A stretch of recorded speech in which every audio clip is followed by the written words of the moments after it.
खुशी का डांस सबको अच्छा लगा था और अंजू ने खुशी के डांस की वीडियो बनाकर अर्नव को भेज दी थी। खुशी का यूं मगन होकर डांस करते देख एक बार प्यारी सी स्माइल अर्नव के चेहरे पर आ चुकी थी, जिसे देख किशुंक और आकाश के चेहरे पर शांति आ गई थी। आज सालों बाद उनको अर्नव के चेहरे पर सच्ची खुशी देखी थी। वहीं खुशी सबकी नज़रों को अपने ऊपर पाकर शर्मा गई थी। उसका चेहरा सुर्ख हो गया था। अर्नव का स्माइल भरा चेहरा उसकी आंखों के सामने था। मान्या, सुजाता जी और संध्या जी ने आकर खुशी को काला टीका लगाया था और सुजाता जी तो आज बस यही बोल पाई थी, मेरी बच्ची के चेहरे पर आज ये सच्ची खुशी पहली बार आई है।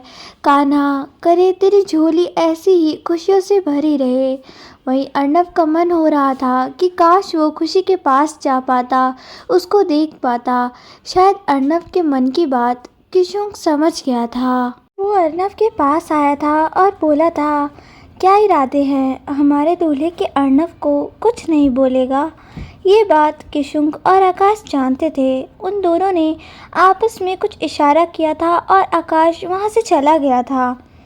पर ये सब अर्नव को पता नहीं चला था, क्योंकि अर्नव तो अपनी खुशी की पिक देख रहा था। वहीं अंदर सब नाच गा रहे थे। मान्या और अंजू बार बार खुशी को छेड़ रही थी, जिससे खुशी के चेहरे की स्माइल दोगुनी हो उठी थी। उसने कभी सोचा ही नहीं था कि उसकी भी शादी होगी, कोई उससे भी प्यार करेगा। जब तक किसी को वो प्यार में देखती थी, वो हंसती थी कि ये दोनों पागल हैं। आज साथ है, कल अलग हो जाएंगे, तब ना इनको प्यार नज़र आएगा ना एक दूसरे का साथ प्यार करना है। तो अपनी माँ से करो, जो आपकी खुशी के लिए अपना सब कुर्बान कर देती है। लेकिन आज खुशी को खुद प्यार हो गया था। बेशक शादी के बाद सही, पर उसको अर्नव से प्यार हो गया था और वो उसकी खुशी के लिए कुछ भी कर सकती थी। आज उसको ऐसा लग रहा था। वहीं अर्नव के दिल में भी खुशी के लिए प्यार है। वो इस बात से पीछे नहीं हट रहा था, लेकिन वो अभी इस रिश्ते को थोड़ा वक्त देना चाहता था, जिससे खुशी उसको समझे। सलोनी जी अपनी व्हील चेयर आगे खिसकाकर आई थी। उन्होंने अपनी आंखों से काजल निकालकर खुशी के कान के पीछे लगाया था और उसका माथा चूम लिया था। खुशी की आंखों में आंसू आ गए थे, जिसे देख सलोनी जी बोल पड़ी थी, नहीं बेटा, रोना नहीं। अगर रो पड़ी तो इन प्यारी सी आंखों में लगा जो काजल है ना, वो फैल जाएगा। फिर उसके कान में धीरे से बोली थी, और कहीं मेरा पगला अरू डरकर भाग ना जाए, इसलिए नो रोना धोना मेरी बच्ची। सुजाता जी की आंखों में ये देख नमी आ गई थी। हर माँ का सपना होता है कि उसकी बेटी की सास उसको प्यार करे, और आज उनका ये सपना पूरा हो रहा था, तो उनको खुश होना तो बनता ही था। वहीं सलोनी जी और बाकी सब खुशी को प्यार और दुलार दे रहे थे। अभी सब बात कर ही रहे थे कि आकाश ने पायल को इशारे से बुलाया था, जिसे मनोरमा जी देख बोल उठी थी, आकाश बेटवा, क्या हुआ? 1 मिनट भी नहीं रहा जा रहा क्या? खून भरी टांग। फिर बात बदल कर बोली थी, पायल बिटिया के बिना। आकाश बोल पड़ा था, मॉम, मैं तो बस आप सबसे ये पूछ रहा था कि जब हल्दी साथ हुई, मेहंदी साथ हो रही है, तो लड़के लड़की को अलग क्यों रखना? वैसे भी अरू भाई और भाभी की शादी तो हो चुकी है, तो आपको नहीं लगता हम सबको मिलकर ये एंजॉय करना चाहिए? ये बात सुनकर मनोरमा जी भी अभी कुछ कहती, उससे पहले ही नानी माँ बोल पड़ी थी, सलोनी बिटिया, आकाश बोल तो ठीक ही रहे हैं। ये दोनों शादी तो कर ही चुके हैं और सारे प्रोग्राम भी साथ हो रहे हैं, तो बेचारे लड़कों का क्या कसूर? वैसे भी हमें तो बस बच्चों की खुशी चाहिए, तो जैसा बच्चों को अच्छा लगे। फिर उन्होंने सुजाता जी से पूछा था, आप बताओ बिटिया, हमने ठीक कहा या गलत? सुजाता जी बोल उठी थी, आप ठीक कह रही हैं माँ जी। नानी माँ ने सब लड़कों को और आदमियों को अंदर आने को कहा था। अर्नव समझ गया था कि ये सब किशुंक और आकाश ने ही करवाया है। उसने दोनों को आंखों ही आंखों में थैंक्स कहा था। अब अंदर आ गए थे और खुशी को मेहंदी लगनी स्टार्ट हो गई थी। अर्नव खुशी को देख रहा था और ये बात खुशी जानती थी, इसलिए वो अपना सर नीचे करके बैठी थी। अर्नव ने किशुंक को इशारे से बुलाया था और कुछ कहा था। कुछ ही पलों में लाइट्स ऑफ हो गई थी और जैसे ही ऑन हुई थी अर्नव स्टेज पर था। अर्नव ने जैसे ही डांस स्टार्ट किया सब शॉक्ड हो गए थे। ऐसा पहली बार हुआ था कि उनका अरु इतना ज़्यादा खुश था। वहीं अर्नव को इस तरह देख खुशी के चेहरे पर भी ना जाने वाली स्माइल आ गई थी और ये देख मान्या उसको छेड़ने लगी थी। हाय खुशी, लगता है जीजू तो गए काम से। वाह क्या प्यार है। अभी खुशी कुछ कहती इससे पहले ही किशुंक मान्या का हाथ थाम कर ले गया था स्टेज पर और आकाश पायल का हाथ थाम कर ले गया था। आयुष जैसे ही अंजू के पास आया था अंजू ने उसको धक्का दिया था और अपने आप ही स्टेज पर चली गई थी। आयुष के चेहरे पर स्माइल आ गई थी और उसके मुंह से निकला था, जंगली बिल्ली कहीं की। मान्या ने किशुंक के लफ्ज़ों के साथ डांस करना शुरू कर दिया था और खुशी को देखकर आई विंक करती हुई अर्नव की तरह इशारा करने लगी थी, जिसका पूरा ध्यान खुशी की तरफ था। जैसे ही खुशी ने अर्नव को देखा था वो दिल पर हाथ रखकर खड़ा हो गया था। उसको ऐसे करते देख खुशी गा उठी थी और सुजाता जी के चेहरे की स्माइल बढ़ गई थी। अर्नव ने भी खुशी का साथ दिया था और उसको देख गाने लगा था। खुशी ने सबको देखते हुए बस इतना ही कहा था कि अर्नव को देख सारी लड़कियां शर्म के मारे छुप गई हैं कि ये शहर के लड़के कहाँ से आ गए। अर्नव ने अपने दिल पर हाथ रखा था और खुशी हंस पड़ी थी। उन दोनों को देख सबसे ज़्यादा खुश सुजाता जी और सलोनी जी थे। वहीं नानी माँ ने तो मनोरमा जी को इशारे से लाल मिर्च लाने को भी कह दिया था, जिससे वो अपने सारे बच्चों की नज़र उतार सकें।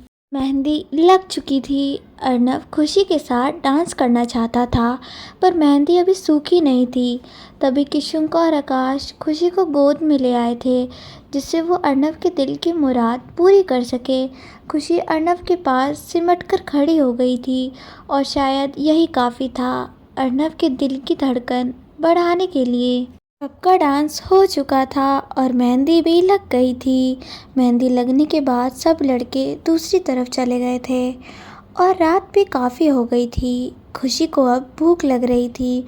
उसने सुजाता जी और संध्या जी को ढूंढा था पर वो दोनों कल की तैयारियों में लगी थीं। इसके साथ ही वो सबको मनुहार करके खाना भी खिला रही थीं। खुशी ने मान्या को ढूंढा तो वो भी वहाँ नहीं थी, लेकिन अर्नव शायद सब समझ गया था।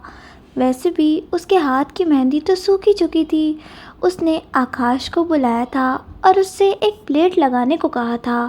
आकाश जल्दी गया था क्योंकि वो कहीं ना कहीं समझ गया था कि अर्नव को खुशी को खाना खिलाना है। वहीं मान्या के हाथों में भी मेहंदी लगी हुई थी। वो बार बार खाने के काउंटर पर जाती थी फिर वापस आ जाती थी।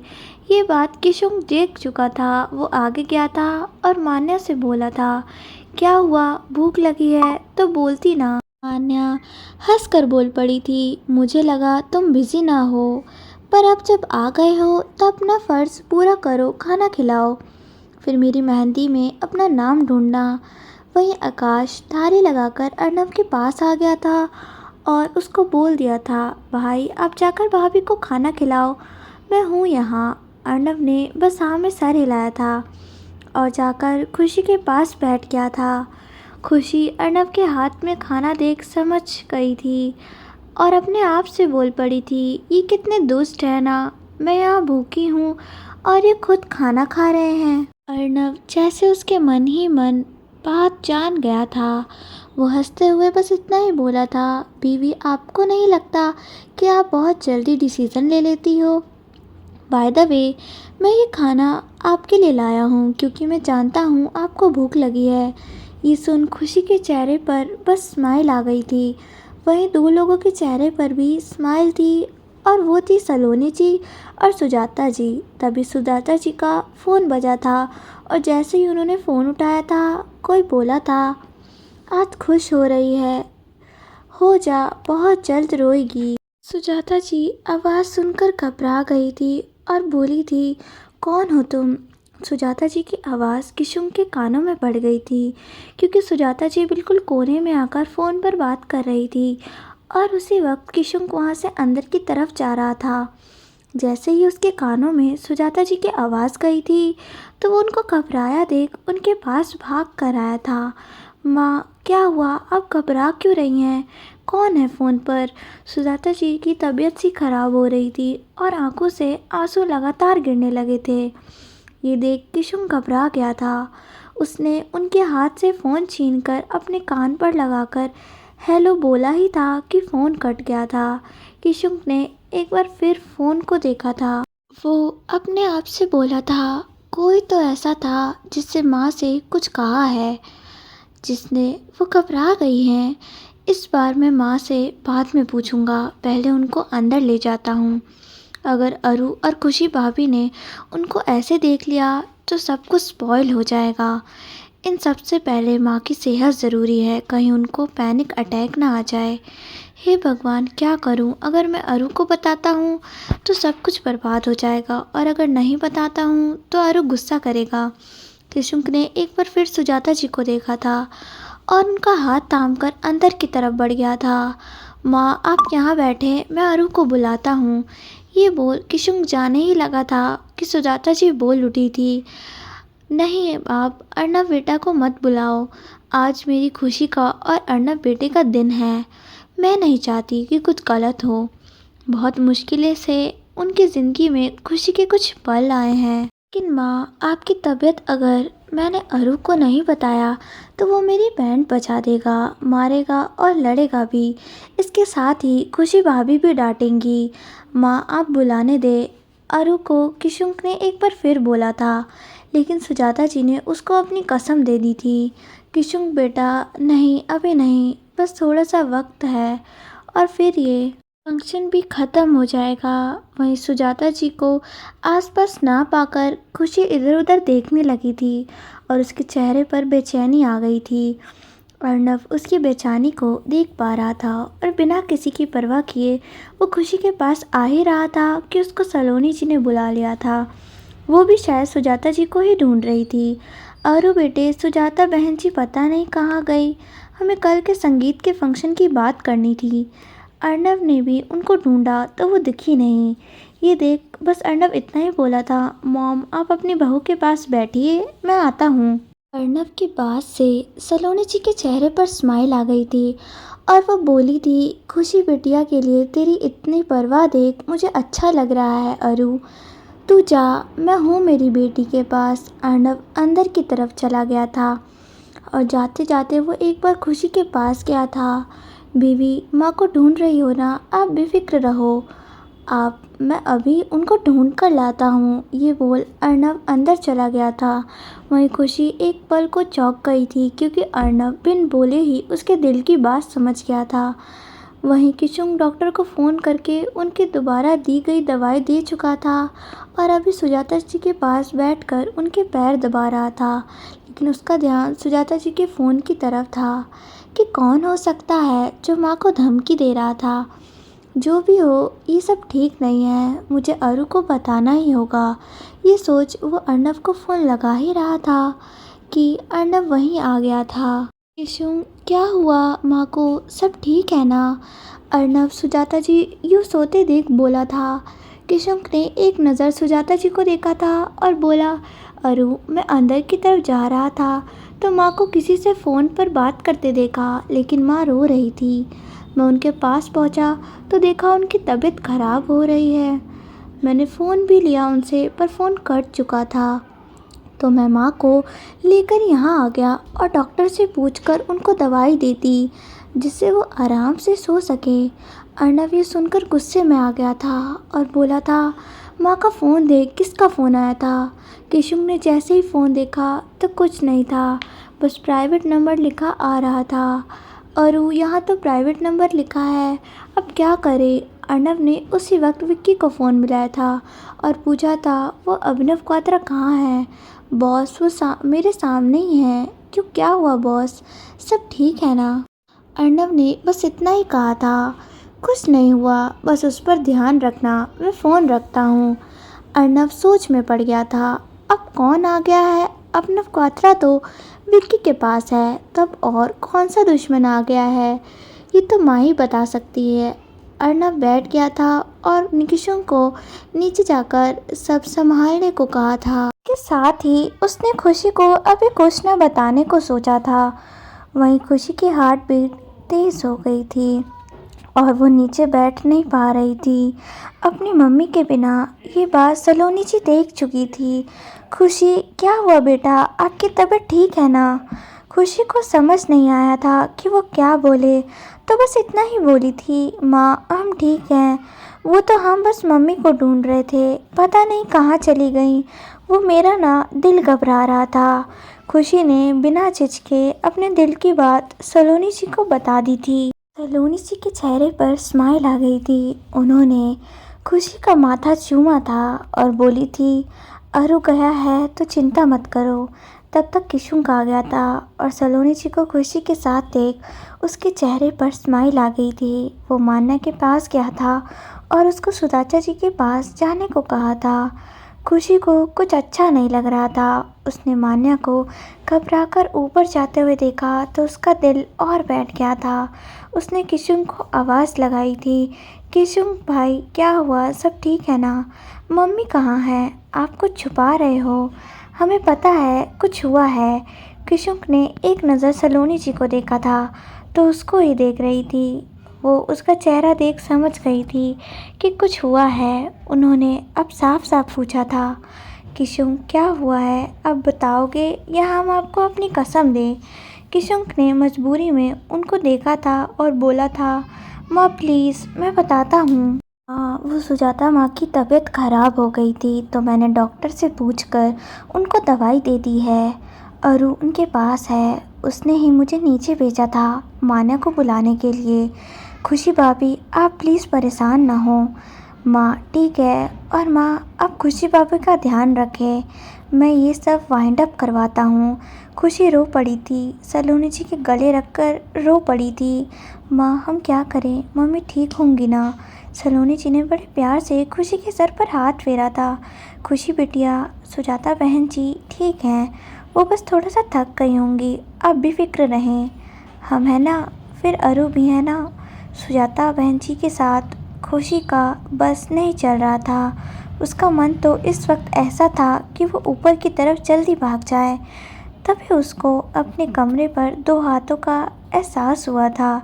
खुशी चौंकी नहीं थी, वो उन हाथों का स्पर्श पहचान गई थी। ये अर्नब था। अर्नब ने खुशी को गोद में उठाया था और ऊपर की तरफ बढ़ गया था।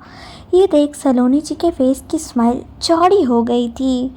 वहीं सब हूटिंग करने लगे थे, लेकिन अर्नब तो मानो इन सब से कुछ फ़र्क ही नहीं पड़ रहा था। वो खुशी को ऊपर की तरफ ले गया था और जाकर सुजाता जी के पास बैठा दिया था और मान्या को कुछ इशारा किया था। मान्या ने खुशी के हाथ और पैरों की मेहंदी उतार दी थी जो कि सूख चुकी थी और खुशी के पास आकर बस इतना ही बोला था, खुशी तू जाकर पहले कपड़े बदल ले, मैं हूँ माँ के पास। खुशी तो इस वक्त बस अर्नब को देख रही थी जो उसके बिन बोले उसके दिल के हालात जान गया था। खुशी उठी थी और कपड़े बदल कर बाहर आ गई थी। वहीं अर्नब गहरी सोच में था कि एक बार दोबारा से सुजाता जी का फ़ोन बजा था। जैसे ही अर्नब ने फ़ोन उठाया था वही इंसान बोल पड़ा था, बड़ी कमज़ोर दिल निकली सुजाता कपूर क्वात्रा। मैंने तो अभी सिर्फ यही कहा था कि तू रोएगी बहुत बुरी तरह। अब सुन, तू नहीं जानती मुझे पर मैं तुझे जानता हूँ। मैं वो हूँ जो तेरा राज जानता हूँ, वो राज जो तू सबसे छुपा रही है। और ये भी जानता हूँ कि तेरा बेटा कहाँ है, किसके पास है, वो सब जानता हूँ। और मेरी इस जुबान को अगर चुप करवाना है तो तेरी बेटी की शादी के बाद तुझे फ़ोन करूँगा, तब बताऊँगा मेरी क्या डिमांड है। और एक बात, मुझसे चालाकी का सोचियो भी मत, वरना बहुत बुरा होगा तेरी बेटी और तेरे दामाद के साथ। हाँ जानता हूँ बहुत बड़ा इंसान है वो, बहुत पहुँच है उसकी, लेकिन वो मेरी तरह कमीना नहीं है। वो तो एक बिजनेसमैन है और बिजनेसमैन कमीने नहीं होते। तो इंतज़ार करियो मेरे फ़ोन का जो कि शादी के बाद आएगा। ये बोलकर वो फ़ोन काटने ही वाला था कि उसको किसी औरत की आवाज़ आई थी, कहाँ है बेटा, नीचे आजा, खाना खा ले। उस बंदे ने फ़ोन रख दिया था, पर अर्नव सोच में पड़ गया था कि कौन हो सकता है और वो औरत कौन थी। अर्नव ने नंबर देखा तो अगेन कोई प्राइवेट नंबर ही था। किशुंक ऊपर आ चुका था और वो अर्नव का चेहरा देख सब समझ गया था। क्या हुआ अरु, फिर फ़ोन आया क्या? अर्नव ने सुनकर बस बोला था और बोला किशुंक कि जो कोई भी था, कोई बड़ी एज का इंसान नहीं था।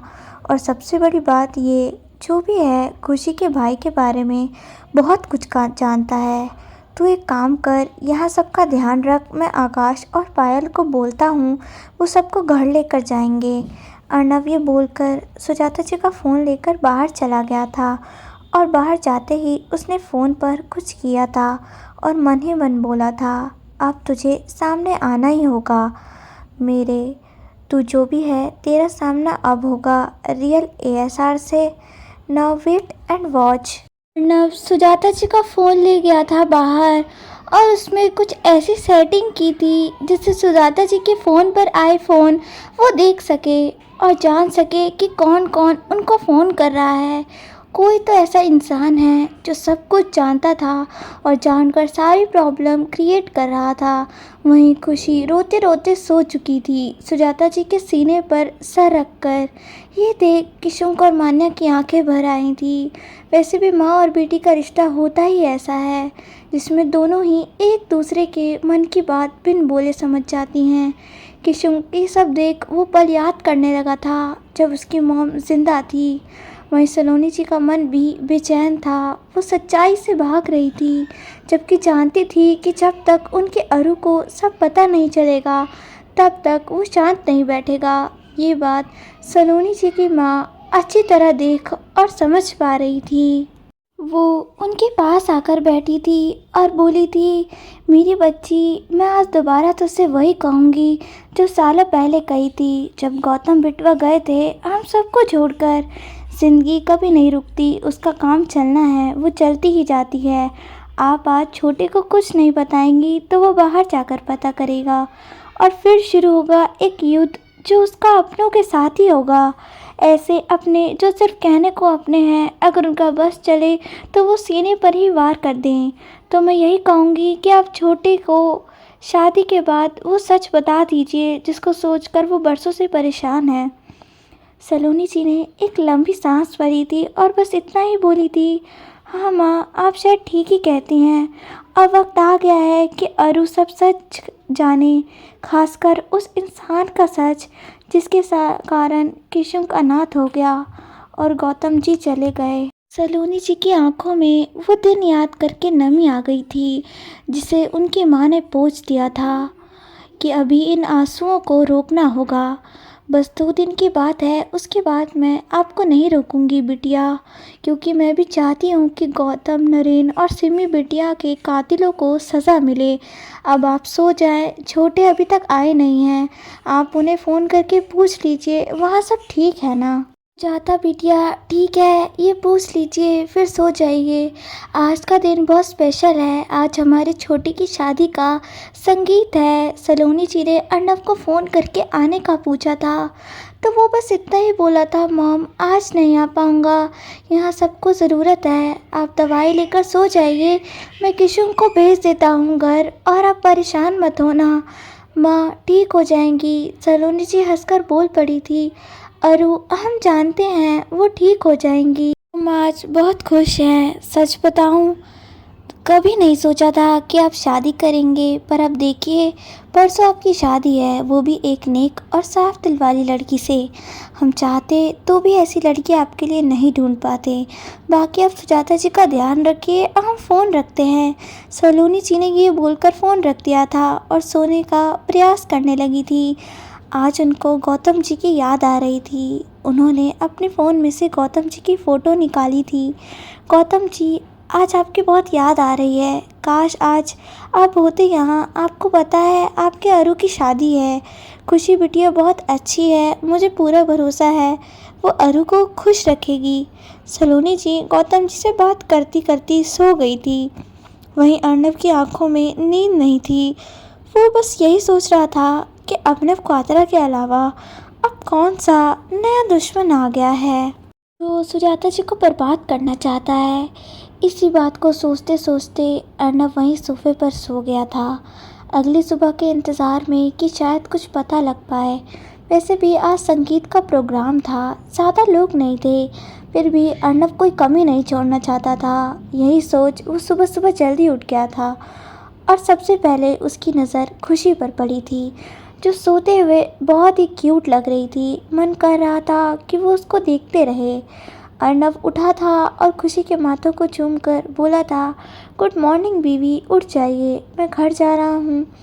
तभी उसकी नज़र खुशी की मेहंदी पर पड़ गई थी, जिसमें लिखा उसका नाम साफ दिख रहा था।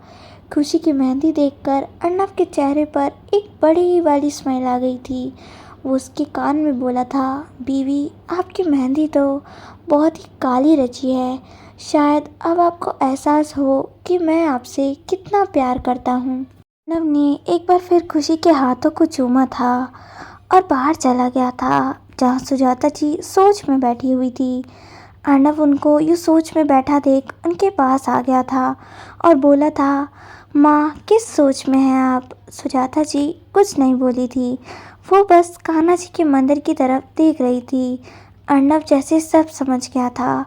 उसने सुजाता जी का हाथ थाम बस इतना ही कहा था, माँ, आपको भरोसा है ना मुझ पर? बस वो ही रखिए, सब ठीक हो जाएगा। बाकी मैं अब घर जा रहा हूँ। घर जाकर मैं किशुन को यहाँ भेज देता हूँ। वैसे तो संगीत का फंक्शन वहाँ से होना है। अगर आपकी तबीयत ठीक नहीं हुई तो मैं ये फंक्शन कैंसिल करवा देता हूँ। सुजाता जी ये सुनकर बस इतना ही बोली थी, आज का दिन मेरे बच्चों का है, जो हो गया सो हो गया है, उसका सोच मैं परेशान क्यों हूँ। आज संगीत होगा और धूमधाम से होगा, मैं अब ठीक हूँ। अर्नब ने जाने से पहले संध्या जी से बोलकर उनको नाश्ता करवा दिया था और डॉक्टर से पूछकर दवाई भी। मासी माँ, मैं चाहता हूँ आप माँ का, अपना और बाकी सबका ध्यान रखिएगा। मैं अभी किशुन को भेज देता हूँ। मासी माँ, एक बात और, आज आप माँ को उनके फ़ोन से दूर रखिएगा। माँ के लिए थोड़ी सी परेशानी भी ठीक नहीं है। अर्नब चला गया था। वहीं सुजाता जी का दिल अभी भी घबरा रहा था, जिसे देख संध्या जी बस इतना ही बोली थी, जी इतना परेशान मत हो, आप सब ठीक हो जाएगा। बाकी आज संगीत है तो आप सबकी तैयारी कर लें। खुशी और अर्नब के कहे अनुसार सारे प्रोग्राम सिर्फ घर घर के लोगों में ही हो रहे थे, तो आज का प्रोग्राम भी सिर्फ घर घर के लोगों में ही होना था। वहीं खुशी भी उठ चुकी थी और उठते साथ ही उसकी नज़र अपने हाथों की मेहंदी पर पड़ गई थी, जिसमें लिखा अर्नब का नाम। उसके दिल की हार्ट बीट बढ़ा गया था। सारी तैयारियां हो चुकी थी, सब मस्ती और मजाक कर रहे थे। अंजू और पायल शाम के डांस परफॉर्मेंस की तैयारी में लगी थी। वहीं खुशी के घर भी कुछ ऐसा ही माहौल था, पर सुजाता जी को आज अपने उस बेटे की याद आ रही थी जो उनसे बहुत दूर था। सुजाता जी को ये उदास देख खुशी उनको गोद में सर रखकर लेट गई थी। मम्मी, क्या हुआ है आपको? आप इस तरह उदास क्यों हो? मैं आपको उदास नहीं देख सकती हूँ, आप जानती हैं ना। अभी सुजाता जी कुछ कहती उससे पहले ही मान्य आ गई थी और सुजाता जी को बोल पड़ी थी, माँ, आओ ना डांस करते हैं, जो होना है वो तो होगा ही, उसके लिए इन पलों को क्यों खोना। आज जो पल है वो हंसी खुशी से गुजार लो, क्योंकि मेरी प्यारी हिटलर, मैंने ठीक कहा ना। खुशी हंस पड़ी थी और बोली थी, तेरा ज़्यादा नहीं हो रहा है, चल तू अपनी तैयारी दिखा, इतने मैं मम्मी के हाथों से खाना खाती हूँ। कुछ ही देर में महफिल सज गई थी। खुशी के ऑफिस से भी सब आ गए थे महफिल में चार चांद लगाने, और राजा द हाउस से अंजू पायल भी आ गए थे। सब तैयारी कर रहे थे, पर अब अर्नब अपने घर से बाहर निकल गया था बिना किसी को कुछ बताए। किशन को भी कुछ नहीं पता था। अर्नब सीधा विक्की के पास गया था। कहा है वो उसके जाते साथ ही पूछा था। विक्की उसको लेकर एक अंडरग्राउंड तहखाने में ले गया था, जहां अभिनव क्वाद्रा को बंद करके रखा हुआ था। जैसे ही अर्नब वहां पहुंचा तो उसको देख अभिनव क्वाद्रा हंसकर बोला था, ओ तो दामाद जी आए हैं, क्या बात दामाद जी, सब ठीक है ना? मेरी लाडो बिटिया खुशी ठीक है ना? उसको कहना उसके पापा उसको अच्छा सा तोहफा देंगे, वो तोहफ़ा जानते हैं क्या होगा? उसकी माँ का मौत, जिसको मैं सालों से मारने की कोशिश में था। लेकिन वो हर बार बच जाती थी। एक बार यहाँ से निकल जाऊँ तब होगा एक बार फिर खूनी खेल जो सालों पहले हुआ था। अर्नब अभिनव की बातों को सुनकर हंस पड़ा था और बोला था, मेरे सो कॉल्ड ससुर जी, अफसोस जो आप सोच रहे हैं वो इस जन्म में तो कभी पॉसिबल नहीं होगा। हाँ, इसके लिए आपको अगला जन्म लेना पड़ेगा, क्योंकि कल आपकी ज़िंदगी का आखिरी दिन होगा। वहाँ मैं आपकी बेटी के साथ फेरी लूँगा और यहाँ मेरे आदमी आपको जान से मार देंगे। तो ससुर जी, आपका सपना तो बस सपना ही रह जाएगा। अर्नब की बात सुनकर अभिनव डरा नहीं था, बल्कि हंसकर बोला था, तू मुझे मार देगा तो वो सच कहाँ से पता करेगा? वो राज जो मेरे दिल में दफन है। कौन सा राज? कैसा राज? किस राज की बात कर रहे हो अभिनव क्वात्रा? मैं जानता हूँ सुजाता का बेटा कौन है। वो कहाँ है और उस रात क्या हुआ था जिस रात सुजाता ने अपने बेटे को छोड़ दिया था, क्योंकि खुशी इतनी बीमार थी कि वो मर सकती थी। अर्नव एक पल को चौंका था, पर अगले ही बार हंसकर बोला था, आज का सबसे बड़ा जोक द अभिनव क्वात्रा जानते हैं कि उनका बेटा कहाँ है, लेकिन सालों से चुप है। फिर अचानक ही उसने अभिनव की गर्दन थाम ली थी और बोला था, ये पागल किसी और को बनाई हो। विक्की, आज इसकी पिटाई कुछ ज़्यादा नहीं की है लगता है। मेरे जाने के बाद स्टार्ट हो जाना। और अभिनव क्वात्रा, मैं तेरी बातों में आने वाला नहीं हूँ, क्योंकि मैं जानता हूँ तो कितना नीच और कमीना इंसान है। ये बोल अर्नव चला गया था, क्योंकि सलोनी जी के फ़ोन आने शुरू हो गए थे और वो जानता था कि अगर वो इस वक्त नहीं पहुंचा तो उसकी मॉम परेशान हो जाएंगी और वो ऐसा नहीं चाहता था। वहीं अभिनव क्वात्रा हंसकर अपने आप से बोला था, तू आएगा ज़रूर, क्योंकि सालों पहले का सच मैं जानता हूँ। आगे की कहानी पूरी सुनने के लिए चैनल को सब्सक्राइब, वीडियो को लाइक और कमेंट ज़रूर करें।